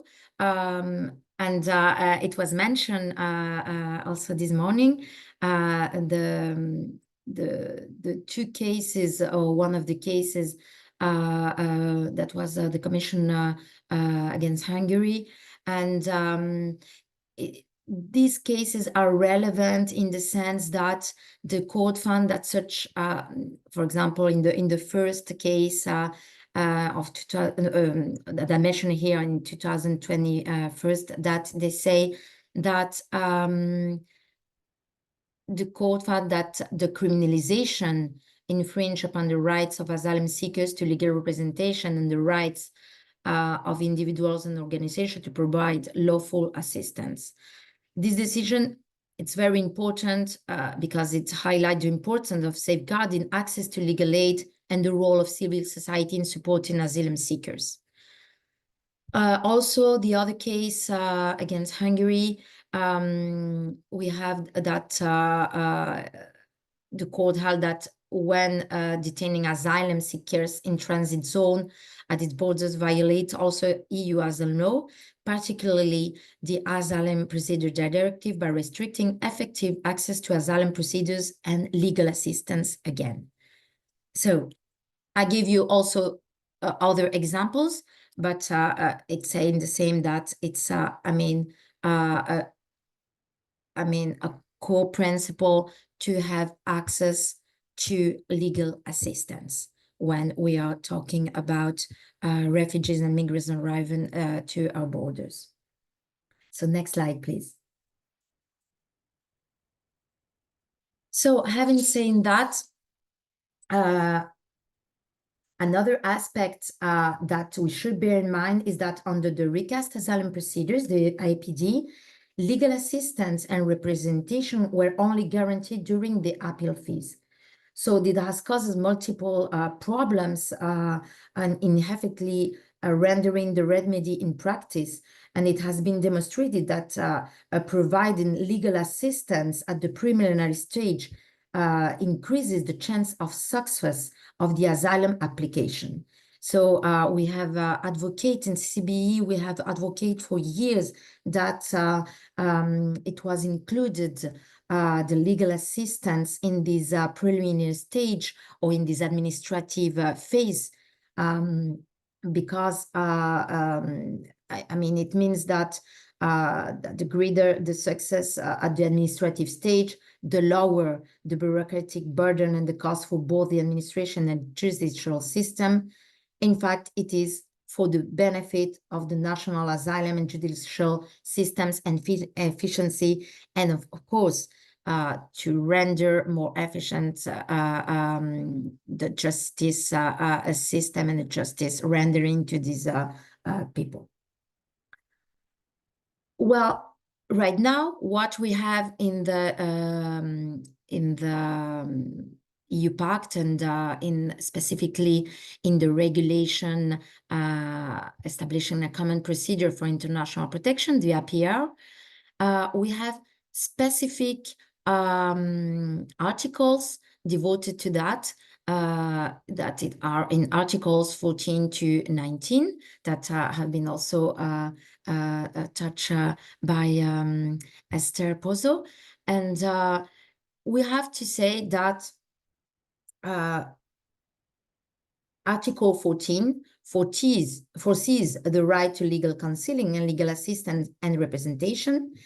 And there is, a novelty, but it was not exactly what we expected, because it was introduced by way of compromise at the last end of the negotiation of this regulation. So we just have to say that this article reiterates the right of all applicants to consult in an effective manner a legal advisor or other counselor on matters relating to their applications at all stages of the procedure. But the legal consultation differs based on the stage of the procedure. An applicant is entitled to free legal counseling, that we're going to see what it is, in the administrative procedure, for example, in the first instance procedure, and the free legal assistance and representation in the appeal procedure. So, next slide, please. In Article 16, we have free legal counseling in the administrative procedure, that it's a new concept in EU law that has been introduced in the APR, as I have explained, and needs to be read in conjunction with other provision, as there is no, we have to say that there is no definition or concrete definition. So it's very important to know what it is, to read the text with the other articles, and also in conjunction with some parameters given in the preliminary explanatory of the regulation. We have to say that it has been not that only in the final explanatory memorandum that was published in May 2024 after the adoption of the Pact, that makes few references to legal counseling without clarification as to its content. But we have to say that the right to information is backed by a new right to free legal counseling, which makes it clear that legal counseling is not merely a right to information. So, essential components of this new concept. And one thing that I have to underline is that Article 15 says that member states may organize the provision of legal counseling and legal assistance and representation in accordance with their national systems. And that could lead to an incorrect implementation and lowering the standards for those member states that previously had it in the administrative phase before the adoption of the Pact. So essential components of this new concept is the right to legal guidance and explanation, as well as assistance on a range of legal matters related to larger than application, admissibility rules, and any other legal issue that may arise during the procedure. So it can be understood that as an initial legal assessment of the applicant's situation, providing them guidance or possible legal pathway to follow, including information on how to challenge a decision rejecting the application. Throughout the APR, we found further references to this concept. So that is more or less consistent with this definition. So such as, for example, the preparation of the interview, the provision of high quality information and legal support, consultation prior to the launching of the individual application, and consultation before any decision to conduct substantive or admissibility interviews. So legal counseling explicitly includes services that fall under the traditional and general term of legal assistance, including legal guidance, legal support, legal advice, explanation from a legal professional towards a client. In any case, even if it was not our first advocacy on this, but we welcome the introduction of a broad right to legal counseling that includes individual advice throughout the procedure and not just information provision. But we have, and I will finish with that, some challenges regarding this. I have to say that, first of all, free legal counseling must be provided by qualified lawyers, of course, under the national law of each member state. But to meet the good quality information and legal support mentioned in Recital 16 of the APR. Independent lawyers. I mean, this is an international recognized principle, and CCBE standards on the legal profession explicitly require that legal aid providers should not have the status of civil servant, public employee, and that they must enjoy freedom to perform their duties in the interest of their client and without any instruction. The free legal counseling cannot be provided, for instance, by a state agency. So in order to ensure absolute independence by avoiding possible conflicts of interest or any undue interference in their work, and to ensure protection of professional secrecy and confidentiality, Legal aid providers should not have the status, as I have said, of civil servant or public employee. So these FLC should build on that as it involves activities that overlap with legal assistance. And finally, it's very, and of course, important that the FLC should be individual. APUR says in Article 16 that it is an option for member states to profile this free legal counseling in groups, but this is not a good option. And just let me explain why. We have observed that when the first legal information is delivered to groups, it is often presented in a general manner. And as a result of these, individuals may face, misunderstand, or they don't understand how to apply specifically in a specific situation. And some may not even realize that they have the right to apply for asylum. And furthermore, we have to say that if someone have doubts or wishes to express an intention to apply for asylum, they might feel uncomfortable doing so in front of others due to fear or stigma of repercussions. This can discourage them from exercising their rights. So I think this group-based approach does not necessarily lead to more quality asylum applications. So on the contrary, it risks undermining the confidentiality that is essential to a legal representation, legal assistance. And just to give you a big peek in other areas of law, such as criminal law, each detained person has the right to an individual consultation with a lawyer. We would never consider informing a group of detainees of the rights all at once on the same standard should apply in the context of asylum and migration law. And finally, we need to prioritize the unity of action of the lawyer in these procedures. I mean, one lawyer that have started with the legal counseling must finish with all the remedies that face the procedure or that in any decision that is rendered by the administration or by the judicial court. So one lawyer for all the procedure. That's the image and the big pic that I'd like to emphasize. So thank you very much. I don't want to extend because I think that there is a question and we are just... Yes, no, thank you so much, Noemi. And actually your final question answers two of the outstanding questions. We don't really have time to do much more. Two people have said, who ensures that procedures and rules are actually followed in paper rather than in practice?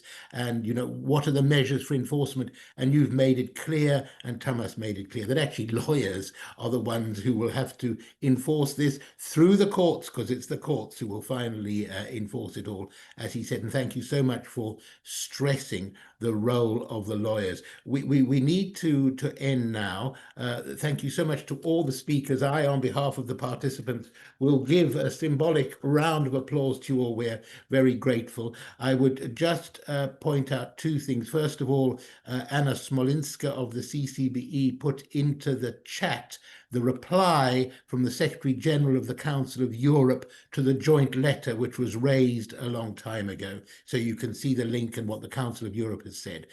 Number two is that the video recording and the wonderful and very informative slides of our speakers should be on the Foundation's website by the end of the day, so you'll be able to consult it then. We do like to end exactly on time. Esther, seeing you, I can only say thank you so much for replying to so many of the questions in writing. We're very grateful to you for doing that. Thank you. Thank you to all of you. Thank you to our wonderful speakers. Thank you to the participants for the many questions. I'm sorry we couldn't answer them all, and we hope you'll join us in future at future webinars. Thank you very much, everybody, and goodbye to you. Bye-bye. Bye-bye. Thanks a lot. Goodbye. All the best Thank you. and keep up the good work. Bye-bye.